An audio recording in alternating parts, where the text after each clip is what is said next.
Have you ever watched a horror film and thought, I could survive that situation. I wouldn't have made that dumb decision. I have survival plans that I would like to post publicly for other people to see. that's where this show comes in. I'm Ian David Mayo, and this is Pros vs. Goners. Post your survival plans in the comment section below for a chance for it to be featured in next week's episode. And now, for a quick recap on last week's scenario. You receive a videotape and a VHS player in the mail one day, and out of your curiosity of outdated technology, you decide to plug it all in and give the tape a look. After pressing play, the screen shows a series of strange and surreal images before settling on an image of a well. Your phone rings immediately after the footage cuts.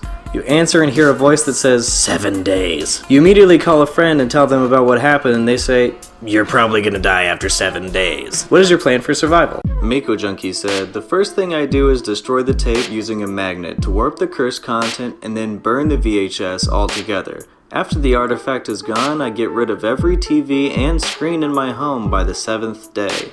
With the tape destroyed and no potential screens to invade my home through, I just wait out the 7th day and night for the 8th day to arrive, effectively rendering the curse broken.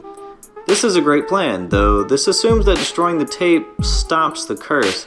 If it does, you're a survival pro. If it doesn't, you're a goner. But Terry Mayo said, it seems this is some kind of curse. To remove a curse, you must pass the curse on to another person or item. I would upload it to the internet as a temporary video with an expiration date, then unplug from all social media until after said date.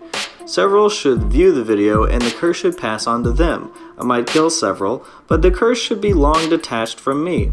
To make sure, I would move so the creepy girl would have a harder time finding where I live. I also would not bring any video equipment to my new home. No iPads, computers, cameras, TVs, or phones. Just go primitive for a while. Hiding from the curse. Cover all windows because they can reflect that bitch too. Mirrors? You gotta get rid of them mirrors too. This is a great plan. This ensures that the curse is gone from you and you take the necessary precautions to protect yourself just in case it isn't. You're a survival pro. Roberto Rodriguez said, I would watch the tape on the 6th day. That way I get the phone call again that will say I will die in 7 days. This means if I keep doing it, I won't technically die out of nowhere so I could be immortal. This plan relies on taking the chance that the curse resets. It's entirely possible that the curse doesn't reset because it's still tied to you. So I'd say you're still a goner. For this week's scenario, we're looking at the movie The Shining, released in 1980. Directed by Stanley Kubrick and starring Jack Nicholson, regarded as one of the greatest horror films ever made, stands out as an icon that sets the standard for all thriller and horror films that came after it. The scenario goes like this. You and your family go to an isolated hotel for the winter.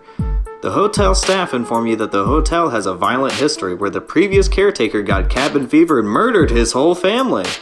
Your spouse signed on to look after this hotel and brought you and your son to stay with them. As time passes, you find that your spouse is becoming more irritable and violent until one day they finally snap and grab an axe.